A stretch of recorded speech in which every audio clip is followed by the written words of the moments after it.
नमस्कार भक्तांनो, श्री विठ्ठलाय नमः. तुम्ही कधी विचार केला आहे का, एखाद्या गरीब दासीसाठी देव स्वतः दळू शकतो. आज मी तुम्हाला संत जनाबाईची अशी सत्यकथा सांगणार आहे की ती ऐकताच तुमचे डोळे पाणावतील. एका रात्री जनाबाई रडत होत्या. हातात दळण होते, शरीर थकले होते, पण काम संपत नव्हते. घरातील सर्व झोपले होते. फक्त एकटी जनाबाई जागी होती. आणि तेव्हाच स्वतः पंढरीचा राजा विठ्ठल त्या छोट्याशा घरात आला. पण का आला? जनाबाईच्या भक्तीत असे काही होते की देवाला स्वतः दळण करावे लागले. चला तर ही अद्भुत संतगाथा ऐकूया. विठ्ठल विठ्ठल गजरी, अवघी दुमदुमली पंढरी. संत नामदेव महाराजांच्या घरी जनाबाई दासी म्हणून राहत होत्या. पण त्या स्वतःला कधीच दासी मानत नव्हत्या. त्या म्हणत होत्या, मी फक्त विठ्ठलाची दासी आहे. पहाटेपासून रात्रीपर्यंत कामच काम. पाणी भरणे, झाडलोट करणे, स्वयंपाक करणे, धान्य दळणे. पण एवढ्या कामातही तिच्या ओठावर फक्त एकच नाम असायचं, विठ्ठल विठ्ठल विठ्ठल. एके दिवशी घरात खूप पाहुणे आले होते. त्यामुळे दळणाचे काम अनेक पटीने वाढले. रात्र झाली, सर्वजण झोपले. पण जनाबाई अजूनही जात्यावर दळण दळतच होत्या. हात दुखत होते, डोळ्यातून अश्रू वाहत होते. जनाबाई आकाशाकडे पाहून म्हणाल्या, विठ्ठला, मी तुझे लेकरू आहे. आता माझ्यात शक्ती उरली नाही. तूच माझा आधार आहेस. इतके बोलून त्या नामस्मरण करू लागल्या, विठ्ठल विठ्ठल विठ्ठल. अचानक घरभर दिव्य प्रकाश पसरला.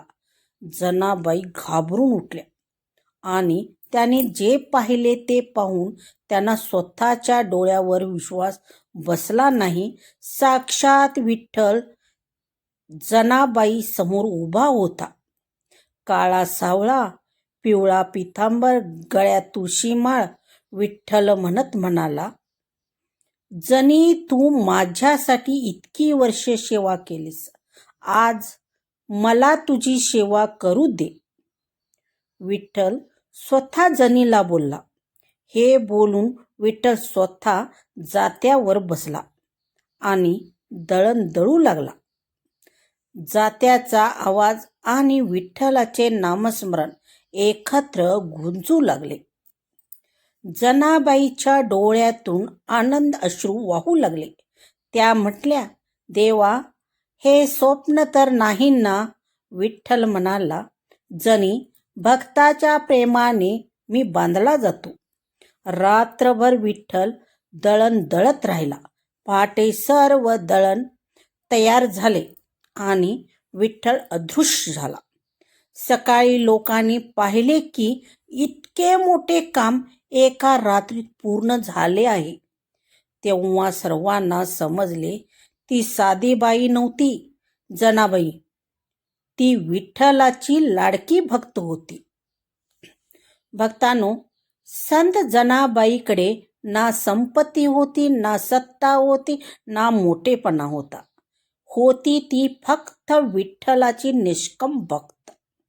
आणि त्या भक्तीसमोर स्वतः विठ्ठलाही नतमस्तक व्हावे लागले.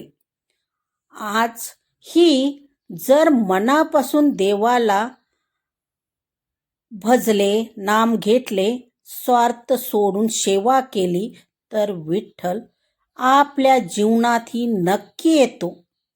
कदाचित डोळ्यांना दिसणार नाही, पण संकटाच्या वेळी तो आपल्या पाठीशी उभाच राहतो.